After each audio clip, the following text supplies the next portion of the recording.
Hi, this is Norman Kochnick here for Eyes on Cricket with Norman Kochnick. We have another addition to the panel today and two of our regulars. We had, of course, the smart aleck Adam Hollyoak last night telling me how smug he was. He was waiting to tell me all about the result. He made it, 4 test matches, 5-0. I'm still trying to work out the maths on that one. And obviously, Jeff Thompson's been in my ear this morning. He's definitely coming tonight at the evening session. So that's another great bonus. But we have right here in front of us now from sunny Perth in Australia, none other than the very young looking with his haircut, Alan Spider Mullally, who obviously plays. Very tired looking. Yeah. So welcome, Alan. Board. You know what? I have spent the past 12 months locked down with this Chinese virus, etc. But you know what my pride and joy is? Learning how to cook. I thought baked beans on toast was a good bit of grub. Now I'm doing all sorts of Italian food and Indian food. Mum, what do you want tonight? My mum. Mum, what's on the menu tonight? Prawns? Fish? What do you want? Curry. Oh, we've got Japanese curry tonight. And I tell you what, I might turn around, I'm not sure. I'll show you later on. Dragon fruit. Who has heard of you guys of dragon fruit? I've heard dragon fruit. It's very much an Asian cuisine. No, it's a Texas cactus, which is I've got it wrong now. It goes mad like an aloe vera plant. And then you get little things go everywhere. And then little bowls. Next thing, you have flowers, the biggest flower in the world, and then they die, drop down dead, and out comes dragon fruit.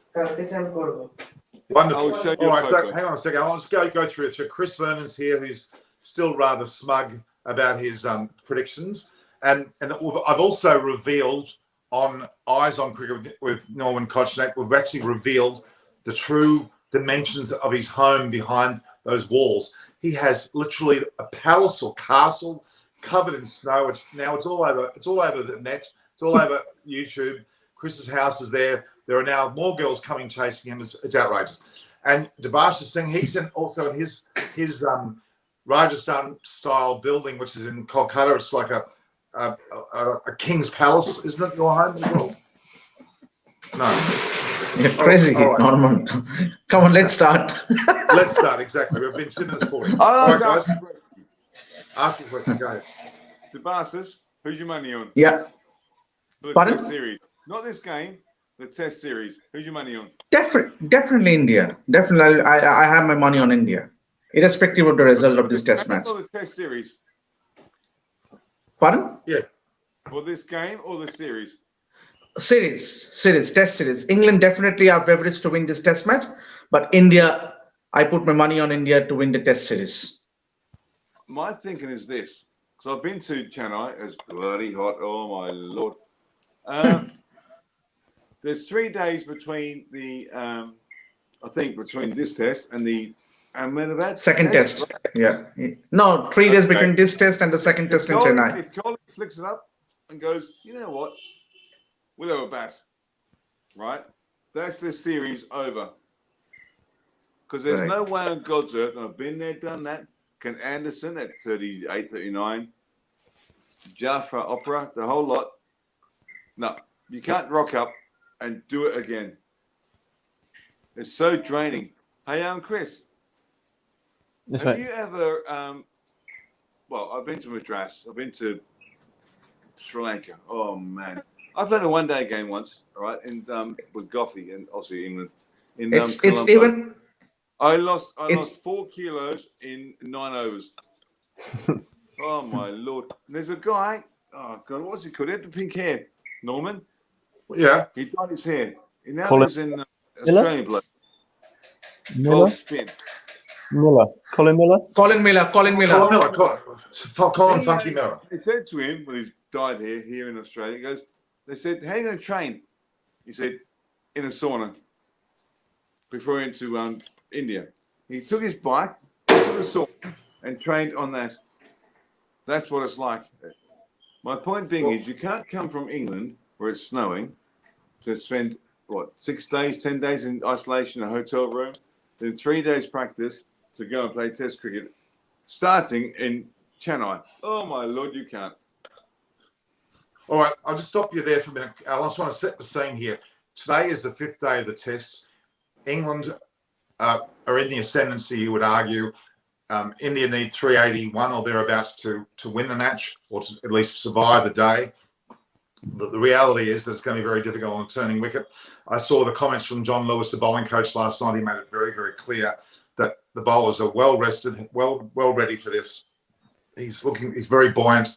They're going to set attacking fields, looking for chances to take the wickets. It's a very positive mental approach by England. India, on the other hand, will be fighting very hard. They know that it's a very significant moment for them in the context of the series. Chris has been very much on point. Alan and I have been talking off air quite a bit. Alan's very much aware of his experience has been amazing, and Debashis is well on top. But Debashis, I want you to ask Alan the question about the Ganguly start. Please start with that. Obviously, it's been a folklore. Means obviously Saurabh making his debut at Lord's 1996, and we all know Alan Murali coming from the nursery and the cover drive that he hit of Alan Murali. Oh my God! Means it was amazing, and I still go on to watch the highlights of that match and the reception Ganguly got once he returned from England. Means hundreds and thousands of people flocking down the streets in Behala, which is south of Kolkata. So, Alan, can you take us down to that match? Obviously, Ganguly made his debut last moment. It was awesome. It was, to bowl to Sachin at Trent Bridge was. I can tell you lots of stories, but I spoke to Steve Waugh this morning, and obviously before. I said, Steve, why did you sledge me when I was playing in the Ashes for England? And Steve Waugh said, I only sledge those who I respect, which is nice. Now, Ganguly was absolutely brilliant. So I'm at the end of my mark. And I'm thinking, talking to Goffey or whoever it was, and we're just gas bagging away. And he's taking mark. And all I could hear was Alex Stewart, our captain, right? And he was using some expletives. Alan, Spider, this deal, the upstart thinks he's a prince. He can't swear. I want to go into those words, right? And then Sachin, Ganguly, took his mark, Saurabh, right? He goes, and this is the best sledge of all time. You got Alex Stewart, the captain, abusing him like no tomorrow, right? He just took mark. Thank you, umpire. Then he turns around politely to Alex Stewart, who's the keeper. He goes, hello, Mr. Stewart. My name is Saurabh Ganguly. I've watched your career. You've had a brilliant career. It's an amazing career. Now, can you please shut the fuck up while I start mine? He made 100. Absolutely priceless. At Trent Bridge, we played a test, same series, and there was Sachin smacking it to all parts. And Dominic Cork's got a big mouth. I'm not a fan of Dominic Cork, right? I think he's very arrogant, very rude, and not very humble. In the middle of nowhere, I'm bowling. It was freezing. Good big header. You jumper on. And Sachin is a magnificent person, genius and brilliant. He goes, Mr. Cork, what do you want? He goes, can you please tell me when you're coming back onto bowl? Why? Because I like your bowling. He made 200. And I'm trying to bowl against him. I'm thinking, this is just pure comedy. It's brilliant. Excuse me, Mr. Cork. When are you going to come back onto bowl? I like your bowling. I love it. That's lovely. There's no All right, answer. Chris. That was great. Well, Chris, you're in your Chateau de la Vernon. Tell us more about what your thoughts are for the day. No, I just think England needs to come out and be really positive. And, Alan touched on it and how about the conditions. And, in the last sort of 7 years, you don't get many chances to win a test match in India. So when you get that chance, you've got to do everything you can to take it. I was one of the people when if England can wrap the game up today and fairly comfortably, then England have played probably the perfect test match. I think that did we meander about a bit for an hour last night before we got bowled out? Possibly. But at the same time, I think Silverwood and Root, as the brains behind the operation, would have been very clear with their mindset and their target, what they wanted to achieve. And I don't think they would have adjusted that just because we were going well or because of overs in the game. I think they would have had a game plan and they stuck to it. And, I think Simon Willis touched on it, and Alan will probably agree that you've got a Yorkshireman as a captain and a Yorkshireman as coach. There's no way that they would give you a sniff. They're going to bury you in the game and take India the chance of winning it out of it, and then go from there. So you're saying Allah say boycott an attitude? Yeah, they just would have said that we're going to give India basically no chance to win it, and then we'll try and win the game. I think that it's a lose-lose in that situation. You declare 350 ahead, and India knock it off. The press say, "Oh, you declared way too early. What are you doing?" And then you bat a little bit too long, and then you don't bowl them out. The press say, "Well, you batted way too long." So there's no perfect result for Root there if we don't win the game. But I think England are in a better situation than possibly India are going into that second test. There's less miles in the legs. They're going to bring Broad in for Anderson, have one of the world's best bowlers fresh, ready to go. The batting is in pretty good order. They're in good form, and I think if England win the toss in that second test, then this series is very interesting, especially if we can win today. They're very, very relevant points. Debashis, have you had any overnight thoughts? Yeah, I still stick with my thoughts we discussed yesterday, that if the first session will be very crucial. If both Shubman Gill and Pujara, they can handle the new ball, and also if they can apply themselves and strike a partnership, because partnership will be very key in this final day. You need partnership, and you need to play out the session. Don't think about chasing the target, rather play out the session. Only during tea you decide whether you are going to go for the kill or not.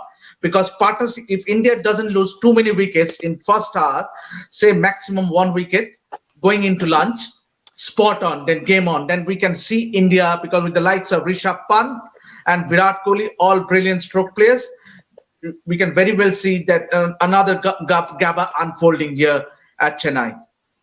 Hang on a minute. That is a change from last night, Debashis. You were not talking that strongly. You woke up this morning with an extra cup of coffee. I think you're a little bit stronger today. Yes, Norman. Suddenly I realized that India does have a chance. Obviously, England still on top. I still say, and definitely I did predict it, that England will win the test match by tea time, which definitely I'll put but definitely if India can strike a partnership in the first session will be key. They cannot afford to lose too many wickets. If they lose more than 2 wickets, and if England can get the big fish, Virat Kohli and Shubman Gill, you never know. All right, just quickly, someone's asking whether Debashis is travelling on a bus. Now, he's actually at home, whatever that person was thinking, but no, he's well sure. So, Debashis, don't bounce up and down like that, because it may look like All right. Look, I just wish Adam Hollyoak was here to join us with Alan. Adam's missing out. We could have a laugh. Oh, my Lord. Oh, well, he was here last night, and he gave it to me within 3 minutes. He absolutely gave it to me. He said, I'm only online to have a go at Norman, basically. So, I'm doing like that. So, but anyway. Sorry? Can I say a few little minutes? You certainly can. Shane Warne's a good mate of mine, right? And he's a big fan of Kohli. He's a fantastic batsman. Of course he is. He's world class. He's better than Sachin. In my opinion, no. Now, today, Kohli has got a chance to prove and give a masterclass, like Sachin did so many times, to prove that he is as good as Sachin. I think that's a great point. Today's going to be the defining moment. Why I say that? I say that, Norman? Yeah. Quite simple. Kohli faces Cummins, Anderson, Morkel. Anderson is 39. Broad is 38. A crap West Indian team, Sri Lankan team. Kohli has never faced Wacker or Wasim in their pomp. No, I've seen them in their pomp. I've faced them in their pomp. Or Malcolm Marshall, Curtly Ambrose, Courtney Walsh. Give that a go. Give Shane Warne and Glenn McGrath in their pomp. Give me and Goffey in our pomp. Face that, buddy, and give that a whirl. And I would say one thing. Waka and Wazim are the best fast bowling opening combination of all time. And in my opinion, the two greatest fast bowlers, Malcolm Marshall and Wazim Akram. And why do I say that? They swung the ball, they reverse swung the ball, they're a great brain, their accuracy is incredible, their athleticism, but also one thing McGrath and Cummins and these guys in Australia could not do is play county cricket. Wazim, even Waka, Courtney, but Wazim and Malcolm Marshall, Wazim for Lancashire, Malcolm Marshall for Hampshire, played over a decade of county cricket back in the 90s and the 80s. Give that a whirl. I did it for 18 years. It's not easy. And that's they're great words. They are the greatest. I think there's a story about Wazim Akram, and I'm a batter, but there's I think a lot of people would say that bowlers especially can be, when it comes to nets, they pull their own ball out the bag. They've been shining, and apparently the story. I think Wazim picked up any ball. Yeah, I think David Lloyd said that he went to the bag of balls and picked up the softest, oldest ball he could find in on the ground almost at the net session, and said, I'm going to practice with this one because 80, 90, 100 overs into a test match in Lahore or Karachi, I'm going to have to try and take wickets with it. And he said, I think he probably said anyone can take a wicket of a brand new Duke. So, it's funny when you start talking about batsmen. Yeah, great, Brian Lara, etc. When you start talking about Wazim and Malcolm Marshall and fast bowling, you got my attention. Yeah, I totally agree. I was chatting to someone last night actually about. Just say 2 moments, right? 2 moments. One I was playing, actually 3. David Lloyd said, Al, if you get 30 at the Oval against Pakistan, I'll buy you 30 pints against the lads. I got to 24, and Wesley Bobby's slow ball got me out. We walked off, and he goes, what about it, Spider? I was a good mate. And I said, what the hell are you playing at? He goes, what do you mean, Spider? If I got 30, Bumble, obviously he's manager at Lancashire, would give us 30 pints of Guinness. He goes, oh shit, I didn't know. That was one thing, right? Another thing was, where were we? We're at the WACA, commentating for the BBC. He was on Star Sports. We walked across the Oval, out from nowhere. I'm retired, enjoying looking after my mum here, surfing in Perth. Life's great. He goes, Spider? I said, yes, was it? He goes, you were shit. I said, what are you talking about? He goes, your batting. It was shit, and it cost me wickets. Like, what the hell are you talking? He goes, you have no idea how many arguments myself and Waka had to fight to get that new ball to bowl to you. I said, why? He goes, because Spider, you were shit, and your wicket counts as much as Viv Thank you, Wazin. He goes, oh, by the way, I'll take you out for dinner. He was a champion. But you know what? I think it was about 95. We played Lancashire. I'm just sitting there, and a cup of tea after the game. And then our balcony at Leicester, normally, Chris, it was like, you got the Leicester balcony away, right? And Leicester was sitting there, he goes, Spider. I said, yeah. No, we've been mates since 1988. This was 1994 or 5 years. Get that ball. Okay. Come sit. Yeah. Because this is how I do things. I hold the ball this way. So in swinger, I hold the ball that way for out swinger and flick the wrist. Not slow ball, just flick the wrist. That makes you a fast bowler. That is one coaching lesson. Oh, that was superb. Playing for England. All right, let's look at the bowlers and say we've got obviously Anderson and Archer on today, and they could well, if in their bat all day, could be up for a 90 overs plus session, leading into a next match which is only a few days away. That could be defining for both sides. Today is a day where, as I think Alan said earlier, this is where Kohli can stand up and really be counted, and it's also the day when the likes of Dominic Bess and even Leach could be counted. If they bowl well and they bowl England and India out, that could be substantial to their defining moment of their careers, especially at the early stage. So this day could be very defining for some players in both sides. It's crucial because England really need to put a stamp on today. They need to win because they may not get an opportunity again. We don't know. So if England can take the jugular and really go for it and have them out all out by a time like tea. England will then have a lot of defining moments for their players, but India could stand up with the likes of Pujara, Rahane and Kohli and maybe even Pant and really be defining for them yet again. Debashes. Yeah, definitely. England has their tails up because getting Rohit Sharma yesterday, and now if they can get inroads very early on, say get someone like Shubman Gill and Pujara. Pujara to me is the anchor man. We will be the key batsman. If you can get Tough. Pujara out, then because he's like the next Rahul Dravid of India, means obviously he will bat the opponents out of the game. So he will be to get Pujara out, and then you have natural stroke players. So the likes of Kohli, Rahane, Rishabh Pant, and then you have Ashwin, Sundar. So the key for me will be to get rid of Pujara. But if he can play, if he can bat out, say till lunch, and if India doesn't lose too many wickets, then spot on, game on, because you never know what might transpire. And can I just ask one thing to Alan, with due respect to the legendary Sachin Tendulkar? Can you blame Virat Kohli because he is in a can you compare cricketers of different era? Obviously, Oh, of course. Absolutely. he has nothing to do with.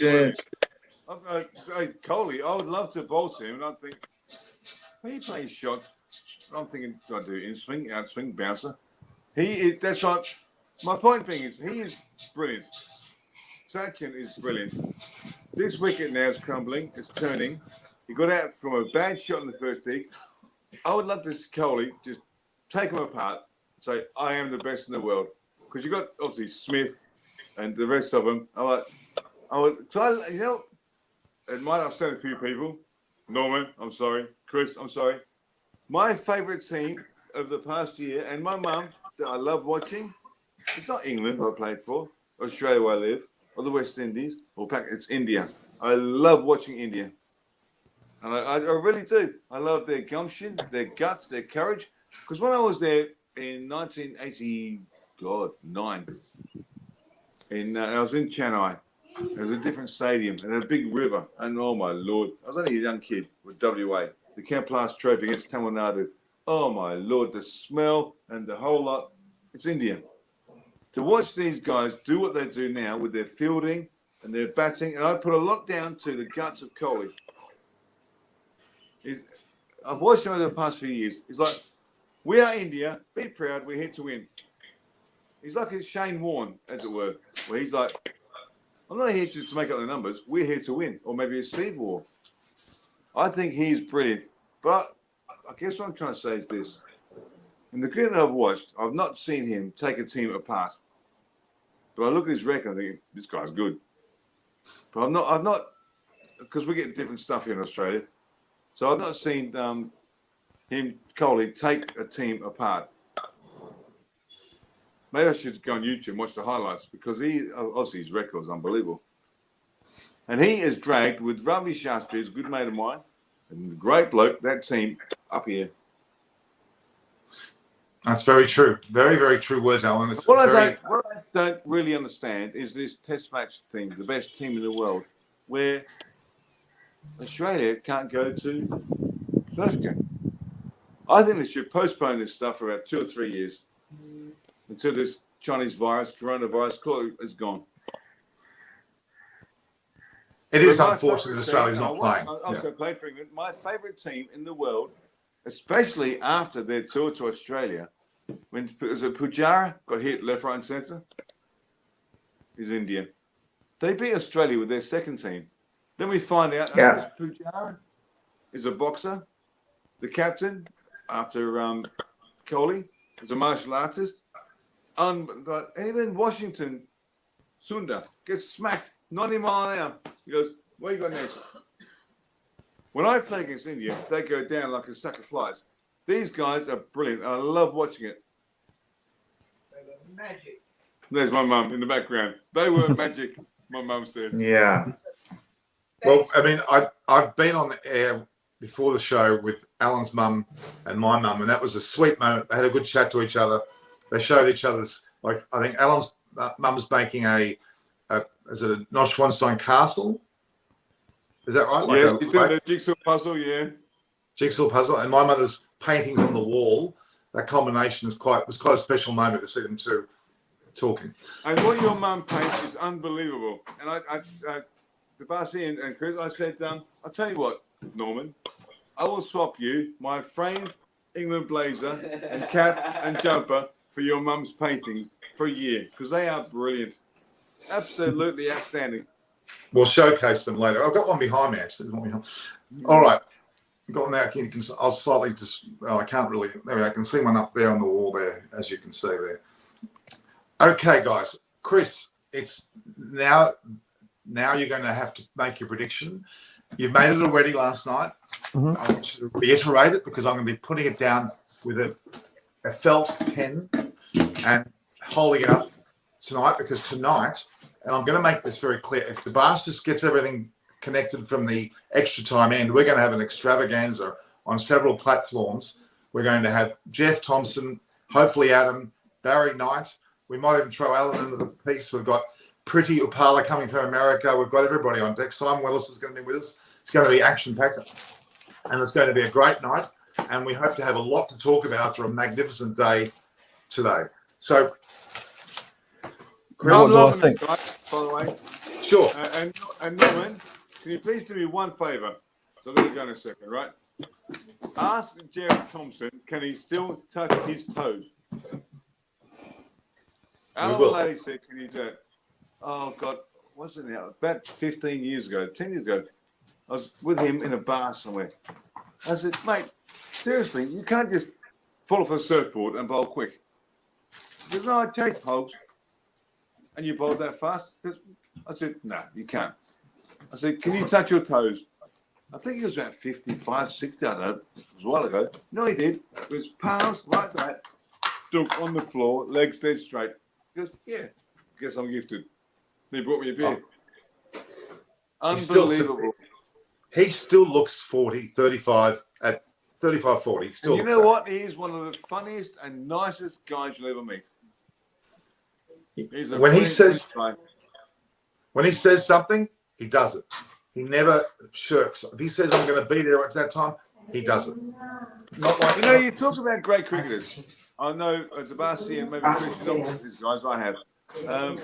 Dennis Lilly and Jeff Thompson are the greatest. In terms of meeting guys and talking about cricket, you know what, about life. They are just brilliant guys. Yeah. Debas, there's some background noise in your place, Debas. Okay. All right. So, Chris, you got any last words, Chris, before I pass over to the rest? No, I just think England. I think I'll stick with my prediction. I think England will win by tea time. I think that they showed the second innings averages for the Indian side, and they all average mid-30s, which is pretty standard. I would say that most, top order batsmen are always going to average more in the first innings just because the wickets are better, less pressure on the board. Jack Leach, I heard last night that of anyone to have taken more than 30 wickets for England in Test history, Jack Leach has the best average in the fourth innings of a Test. Averages 20.1 or 20.2 or something with the ball. So the wicket last night is going to give him a lot of confidence. And it's tough. India to score 4 and over on that wicket is going to be hard. I actually had a question for Alan before he goes, and it's something I've always said and talked about. Oh my Lord, okay. Under pressure.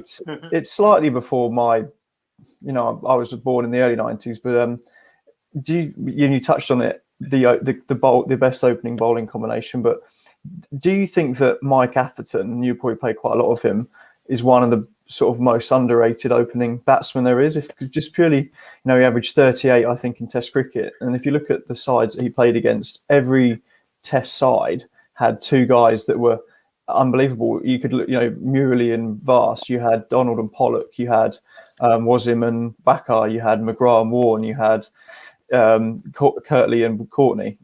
Every side had basically one of the best sort of spearheaded bowling attacks in the world. Even Zimbabwe at the time had Heath Streak and Henry Longer, who were pretty useful. It's a lovely house, by the way, Heath Streak. Overlooks all the elephants on the big thing. Do you think if Mike Atherton was opening... Very simply. Very, very simply. So Atherton, by the way, faced me, Caddick, Chris Lewis, Goff in the nets. He had his chance to play shots. It's all Shane Warne taught me one thing. It's all about attitude. Now Atherton and Stewart and Hussein and Thorpe and Corp had that very, very negative attitude. Is Atherton a great batsman? Oh, could he average 50? Of course he could. It's all about attitude. He had a negative attitude. Oh my God, I'm going to face Wazin. I'm going to face Wacker. And I'll tell you, I can ask you a question very simply. When I was playing for Leicester, right, and I was bowling 90 mile an hour, and at the other end, as you would know, was David Milnes, right, bowling sharp. They thought it was a green deck. No, we left the grass on to get pace on the wicket. And Atherton said to me on tour somewhere, he goes, oh, just gasbagging away, he goes, oh, when we went to Leicester, we had to face you and Millsy. Oh, here we go again. His attitude was very negative. As a captain, very negative. As a player, he could have been much, much more. If you listen to him commentate, like he was saying, very negative. As opposed to a Slater, a Mark Taylor, Justin Langer, Hayden, Brian Lara. He had talent to burn. But it's not up here, as Shane Moore would say. It's all about attitude. And his was very negative. Is that what you wanted to hear, Chris? I hope that's not too it's just interesting. As I said, I think people talk about batters, in English history, and you look at the stats and you think, with the bowling attacks that there were in the world at the time, if Atherton had been opening the batting in the 2010s, he probably would have scored. Statistics. Stats don't win games. No. Runs and wickets do. No, it's when I played for Leicester, right? I think I was about 27, took 1,000 wickets, whatever it was. I could have quite simply said, you know what? The wicket's flat. Millsy, you go and bowl. Millsy always said, oh, I'm not going to bowl. I'll give you one example. In 1998, I think it was about August, July, we played Northamptonshire, right? And we were about, 9th, 10th in the table. And James Whittaker, our captain, true as God, good mates with Maynard from Glamorgan. Maynard said, I'll bet you $1,000 you don't win the championship. Whittaker said, you know what? Double or nothing. He said, yep, done. Now, we played a game against Northamptonshire. Look through the record books, it's a fact. Where at tea time, the 4th day, it was a flat wicket. And that left-arm bowler was batting. Taylor, I think what his name was. So I went off and I put my trainers on. Right? The guy's like, this game is dead. They were 9 down. We had to chase 220 last session, right? So I thought, bugger it. I'm going to try something. I bowled a Yorker, a Yorker, a Yorker, a Yorker. The 5th Yorker bowled him. They're out. We needed 223 runs in 21 overs. We won in 19.3 overs. Now, in the dressing room, right, James Whittaker and Jack Birkinshaw said, should we go for it? And I said, I won't swear. I said, yeah, perhaps we should, with a few more expletives. And Darren Maddy next to me, trying to get his spot in the England team, goes, oh, no, I've got to into batting. I don't think we should. And I said, we're going for it. That's it. Dunk. And we nailed it. Phil Simmons, Chris Lewis, did a lot. 19.3 overs. So my point being, it's all about attitude. Well, I think that's a very important point. I think attitude will be a winner today as well. And Shane Warne is massive. Attitude. And did you guys watch the T20 the other night with the Scorchers and that? Mm-hmm. Yeah. I'm sitting there and I'm tearing my hair out. I'm like, just take a step back. Just Warnie's like, oh, it's a big game under pressure. I was like, Warnie, shut up. And Warnie's got this thing called the 3-second thing, right? You stand in any mark. You spin the ball, right? That way. I'd spin on my finger, right? Just take a few moments to think. Forget the crowd. Forget the media. Forget the hype. What do I need to achieve in this moment? I need to bowl a Yorker. Okay. No difference to bowl a Yorker in the nets to James Whittaker. No difference to bowl a Yorker to my brother in Ferndale when I was 12. It's no different. Same thing. A Yorker as a Yorker. These guys, they rush. Then they sit back in the dressing room and they go, oh shit, we lost. What happened? Think about it. Take a step back. Think about what you're doing. All right, Chris. Well, I have to just. We're getting very close to the game time, so some of the people online will be wanting to watch. And I'm the running game. low on battery as well. Just quickly, a couple of the questions. We're getting a lot of questions about the mental strength, which both Chris and particular Alan talked about. There's some questions around the need for partnerships and the importance of Rahane and Kohli to take responsibility early on, which I agree. It can't be left to Punt and Washington and Sundar to do it, that's for sure. And Nalakshi Sharma, if India wins today, I'd love to see Chris tonight. I'm going to be, it'll be interesting to see Chris at the back of Chateau Vernon, sitting there with a glass of wine, perhaps being very smug about his victory. All right. I think the test And match. guys, before we go, because I'm about to run low, if you heard noise in the background, I've got pigeons and doves all over the place here. What have you got? Pigeons and doves and minor birds and the lot. The wildlife in downtown Yokine. Fantastic. And also, just before I do go, this amazed me, guys. If you've seen the news, you would have saw the floods. The fires here in Perth, out in the bush. Well, it's not far out in the bush. It's where my sister lives, and they got evacuated at 2:00 in the morning. Wow. And my godson, my nephew's two best mates' houses were burned down. Yeah, Terrible. just say a prayer for them. They were evacuated at 2:00 in the morning. My sister. They're two. It's crazy. But my sister, right? Being Irish, being English, always have a sense of humour, right? So my sister phones me up after she calmed down. Goes, yeah, I don't believe this. I said, what? The fire truck, the fire department, the police were evacuated. Two of them were banging on the door, right? Like really banging. Get out. My sister grabbing photo frames and the kids and bottle of water and just legging it, right? What would you say if you're in a situation is your fire bag? Chris, let you go first. Your fire bag. Oh, It's called I a don't fire know. bag. It blew my socks off. What is your fire bag?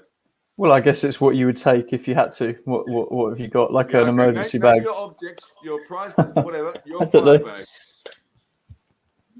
Maybe some clothes and maybe a few beers. I don't know. Norman, what would you say? Anything that is irreplaceable that I can't find here. I mean, it may be an old photo of my mother and I, or whatever. Something that's irreplaceable I might take with me, and something that's so dear, which is like a memento, which I think a lot of. That would be the things I'll be thinking of first. Debasi, what would you say? Obviously, something that I cherish the most, that I treasure the most, I will definitely pick those stuff first. Those are very close to my mind, You know what it heart. is? According to the fire department, my sister grabbed photos, bottles of water, your two dogs. Let's go, right?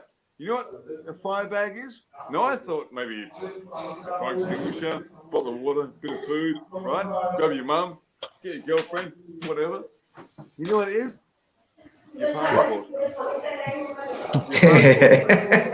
That's fair enough. Absolutely, fair I enough. was going to say that. Your I was gonna water say that. bill, your gas bill, your identification is your fire bag. In case you get burnt to shit, which they did up there, it's been bad. Okay, we can recognise it. That's your fire bag, your passport, your identification. Forget your food, forget your shoes, your new Nike trainers, the whole shebang. Your passport. Oh my lord! Serious? All right, guys. We're out of time, guys. So the master's got some background noise as well, man. So I'm going to say goodbye to you all, and we're going to reconvene today at about 10 Norman, past 5. just quickly, can you please probably ask Debasi for his best chicken tikka recipe? Sure. I will definitely share it to Norman. By tonight. I will share him the recipe by tonight. My favorite food. And you know, Alan, means whenever I've been traveling for last 15 years. Whenever I travel, means we normally stay in Airbnb or in an apartment. We prefer to stay in an apartment, so we cook our own stuff. Means and mostly we do chicken tikka and curry and simple chicken tikka curry and naan and nothing else. You know what really upset me? I was with Waz Makram, one of my close friends, He goes, Spider, do you like Indian food? I said, yes. My favourite is chicken tikka masala. And by the way, it's brown, not red. So in here in Perth, I watched a woman on Channel 2, the ABC, called Madhur Jaffrey. And I got all cut from cut on pods. All right, guys. This is brown. He goes, no. He goes, no such thing as chicken tikka masala. Okay, Alan, I have to stop you there because it's just hitting time for the first ball. So we're going to thank everybody. Alan, particularly I'd love to thank you. Your stories have been amazing. Your knowledge of what happens in India is fantastic. Many thank more you, to Bastards come. and Chris. We're going to reconvene. We won't see the Bastards again today, but we'll see Chris and maybe even Alan at the 5:10 p.m. Indian time, 10:40 is Sydney time, and around the world different times. You're going to have Jeff Thompson, Barry Knight, a host of others on a very good end of match scenario on what actually took place, a debrief of the match. So thank you guys for your time. Talk to you all soon. All the best. Thanks Cheers, guys guys. for your time, guys. Thank you, guys. Thank you. Hang the camera, sir. Ciao, Thank ciao. you. Cheers.